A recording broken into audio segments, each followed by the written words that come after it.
Jadi dikir itu apapun metodologi yang kita lakukan, sambungkan, sadarkan, gerak. Jadi pada saat kamu dikir itu, anggap saja kamu itu boneka yang dikasih baterai, bunyinya la la ilah la. Nah, berarti ada dalang yang menggerakkan kamu di. Nah itu ya. Kita tetap harus sebagai objek dari semua pada saat tidak ada yang bisa mengingat dia kecuali dirinya sendiri. Ya.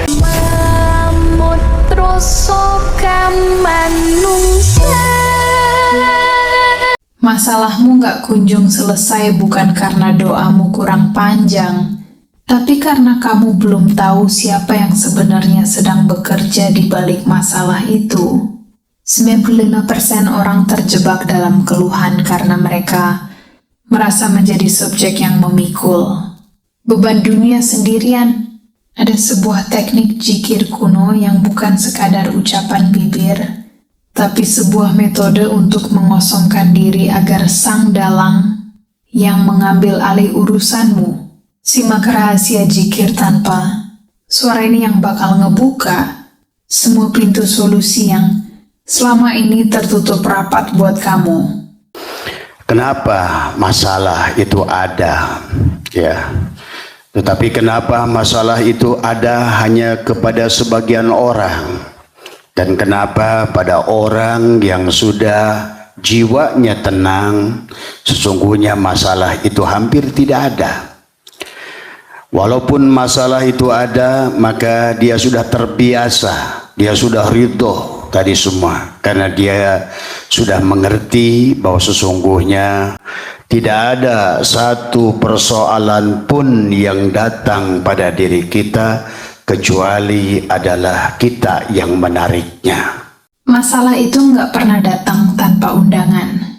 Secara sadar atau tidak, kitalah magnet yang menarik drama itu masuk ke dalam hidup kita sendiri. Dengerin lagi gimana orang yang sudah tenang jiwanya malah ngerasa masalah itu hampir nggak ada, padahal dunianya sama kayak kamu. Tidak ada satu persoalan pun yang datang pada diri kita kecuali adalah kita yang menariknya. Kita sering nyalain keadaan atau orang lain saat hidup terasa berantakan. Padahal faktanya, frekuensi batin kitalah yang sedang memanggil masalah itu datang. Kalau di dalam dirimu penuh dengan kekacauan, maka jangan heran kalau realitas di luarmu juga ikut kacau. Orang yang sudah mencapai level rida dan tenang bukan berarti hidupnya nggak punya tantangan. Tapi mereka sudah nggak punya pengait di dalam hati buat nyangkut ke masalah itu. Mereka sadar kalau setiap persoalan adalah cermin dari kondisi jiwanya sendiri. Solusinya bukan memerangi masalah di luar, tapi memperbaiki tarikan magnet di dalam batinmu. Lalu di bagian mana sebenarnya letak kotoran yang bikin kita terus-terusan narik nasib buruk ke dalam hidup? Jadi boleh disimpulkan bahwa segala kesulitan yang ada karena masih kotornya hati kita. Hati yang kotor akan menarik masalah.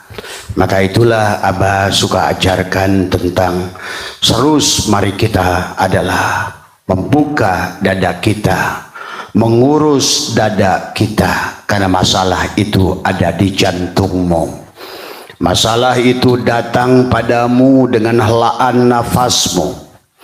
Maka marilah senantiasa adalah kita latih malam hari ini napas sadar, menyadari aliran udara yang masuk adalah ke dalam, ya.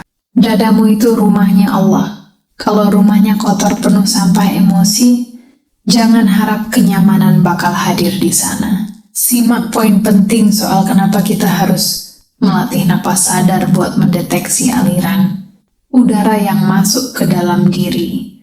Maka marilah senantiasa adalah kita latih malam hari ini napas sadar. Masalah itu berdenyut di jantungmu dan masuk lewat setiap helaan napasmu. Dada yang sempit dan sesak adalah indikasi kalau Batinmu sedang penuh dengan polusi pikiran. Banyak orang sibuk dandanin penampilan luar, tapi lupa mengurus apa yang ada di dalam dadanya. Napas sadar itu adalah cara untuk menyapu kotoran-kotoran halus yang selama ini bikin batinmu butek. Saat kamu mulai menyadari udara yang masuk dan keluar, kamu sebenarnya sedang mulai mematikan mesin penarik masalah. Dada yang lapang adalah syarat utama untuk datangnya solusi yang enggak terduga. Sekarang kita pelajari teknik-teknisnya. Gimana cara menarik dan membuang semua beban itu lewat proses pengosongan. Bagaimana cara menariknya? Abah sudah ajarkan at-tanzih, at-tasbih. Maka segala apa yang ada, yang Bapak saksikan, maka pandanglah semuanya dan tariklah semuanya adalah kosongkan semuanya. Dengan helaan napas masuk, telanlah dalam napas kita, tariklah ke dalam dari semua. Kemudian kita rilis pelan-pelan, ya. At-tanzih adalah, kemudian dengan at-tasbih keluarkan tadi semua dengan napas yang perlahan, ya. Itu salah satu di antara adalah cara membersihkan. Telan semua masalahmu dalam napas. Biarkan dia hancur di dalam, lalu rilis perlahan sebagai bentuk pembersihan total. Dengerin instruksi soal cara memandang segala perkara dan menariknya. Masuk untuk kemudian dilepaskan. Kembali secara halus. Kita rilis pelan-pelan, ya. At-tanzih adalah, kemudian dengan at-tasbih keluarkan tadi semua dengan napas yang perlahan, ya. Dunia ini isinya cuma dua. Apa yang kita saksikan dan apa yang kita rasakan.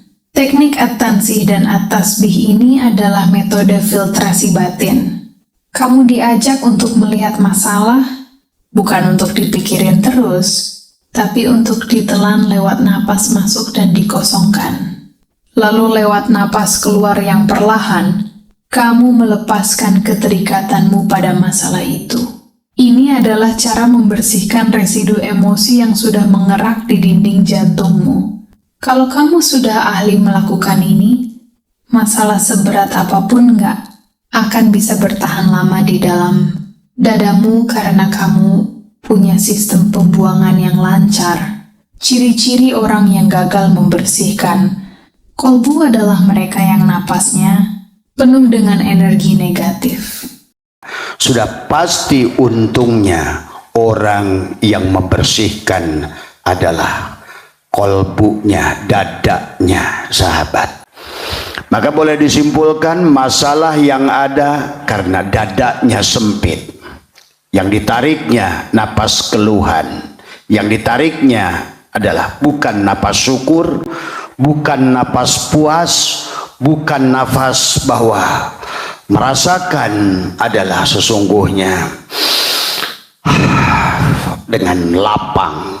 Kualitas hidupmu tergantung pada apa yang kamu hirup ke dalam jiwa. Berhenti menghirup keluhan kalau kamu pengen ngerasain keberuntungan. Simak kenapa masalah selalu betah. Nongkrong di orang-orang yang dadanya sempit karena selalu narik napas penyesalan. Maka boleh disimpulkan masalah yang ada karena dadanya sempit. Yang ditariknya napas keluhan. Yang ditariknya adalah bukan napas syukur. Dada yang sempit adalah tempat favorit buat masalah untuk berkembang biak. Kalau setiap hari napas yang kamu ambil adalah napas keluhan, napas kenapa harus saya, atau napas kok gini amat, maka kamu sedang meracuni dirimu sendiri. Solusi itu hanya bisa masuk ke ruang yang luas. Napas syukur dan napas puas itu bukan cuma soal kata-kata, tapi soal rasa lapang saat oksigen masuk ke paru-paru. Orang yang dadanya luas, masalah segunung pun bakal kerasa kecil. Tapi buat orang yang dadanya sempit, Debu sekecil apapun bakal kerasa kayak batu besar yang menghimpit nyawa. Lanjut ke praktek fisik yang paling rahasia. Teknik diam tanpa suara yang bikin Abah lebih banyak berzikir sekarang. Tundukkan kepala pada latifah qalbi. Kemudian rapatkan gigi, tekuk lidah, tahan nafas. Tadi semua dengan diam. Tadi semua. Apakah harus menyebut apa? Tidak usah menyebut apa-apa. Cukup tahan napasmu, tekuk lidahmu, kemudian rapatkan gigimu, tahanlah sekuat-kuatnya. Insya Allah apa yang sudah Abah alami adalah maka sekarang Abah lebih banyak zikir itu. Zikir yang paling dahsyat adalah saat bibirmu terkunci, lidahmu menekuk, dan jiwamu diam total dalam kepasrahan. Simak kenapa teknik menahan napas dan merapatkan gigi ini jauh lebih ampuh daripada ribuan ucapan yang gak berbekas di hati. Cukup tahan napasmu, tekuk lidahmu, kemudian rapatkan gigimu, tahanlah sekuat-kuatnya. Kenapa harus tanpa suara? Karena suara seringkali masih berasal dari ego. Dengan menekuk lidah dan merapatkan gigi, kamu sedang memutus arus keinginan duniawi yang keluar lewat kata-kata. Menahan napas sekuat-kuatnya adalah cara untuk memaksa kesadaranmu turun dari otak menuju ke jantung, latifah qalbi. Di saat oksigen menipis dan fisikmu terdesak, disitulah biasanya kesadaran murni muncul. Kamu nggak perlu menyebut nama apa-apa, cukup biarkan keheningan itu yang bekerja.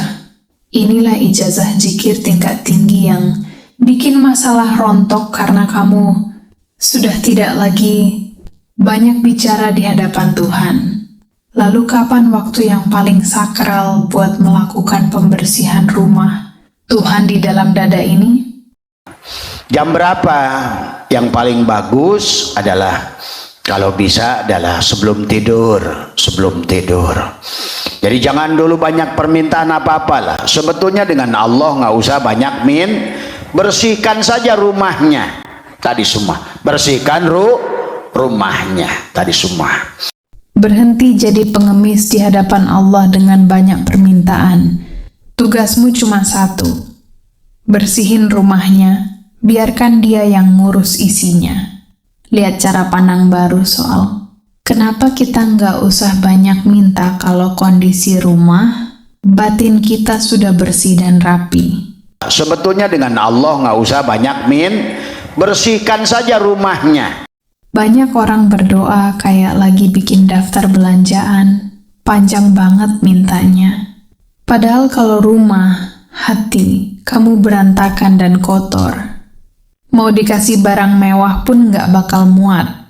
Sebelum tidur adalah waktu terbaik karena itu adalah momen transisi menuju kematian kecil. Kalau kamu tidur dalam keadaan hati yang sudah bersih, maka sepanjang malam rohmu bakal beristirahat di singgasana cahaya. Nggak perlu banyak nego sama Tuhan. Fokus saja buang sampah-sampah pikiranmu setiap malam. Percayalah, pemilik rumah jauh lebih tahu apa yang kamu butuhin daripada kamu sendiri. Sekarang kita masuk ke rahasia paling dalam. Siapa sebenarnya yang sedang berzikir di dalam diri kita? Tapi siapa yang berzikir? Nah, disinilah persoalannya tadi. Siapa yang berzikir? La yadkurullah illallah. Tiada yang bisa ingat Allah kecuali Allah. Berarti sebenarnya zikir itu bukan somad ingat Allah. Karena yang boleh ingat pada Allah hanya Allah. Nah itulah maka di penghujung perjalanan zikir itu, zikir adalah dengan tanpa suara dan huruf. Kenapa kata Abah? Karena tadi dengan diam. Karena biarkan dia mengingat dirinya sendiri. Jangan sombong ngerasa kamu yang berzikir. Hakikatnya, tidak ada yang bisa mengingat Allah kecuali Allah itu sendiri melalui dirimu. Dengerin kenapa zikir yang paling puncak itu justru dilakukan dalam diam, tanpa suara dan tanpa huruf sama sekali. Tiada yang bisa ingat Allah kecuali Allah. Ini adalah tamparan buat ego. Kita yang sering merasa paling saleh karena sudah berzikir ribuan kali. Mana mungkin makhluk yang terbatas bisa benar-benar mengingat Sang Maha tak terbatas. Zikir yang sesungguhnya adalah ketika si aku ini hilang, lalu Allah mengingat dirinya sendiri di dalam dadamu. Itulah kenapa diam menjadi sangat penting. Dengan diam, kamu sedang memberi ruang bagi Sang Khalik untuk bermanifestasi.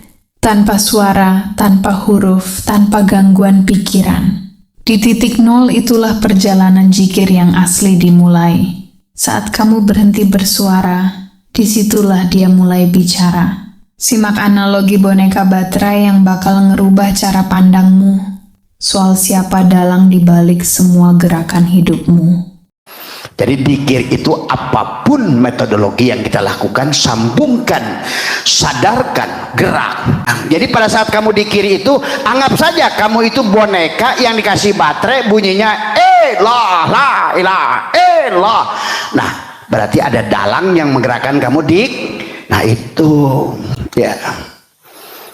Kita tetap harus sebagai objek tadi semua. Pada saat tidak ada yang bisa mengingat dia kecuali dirinya sendiri, ya.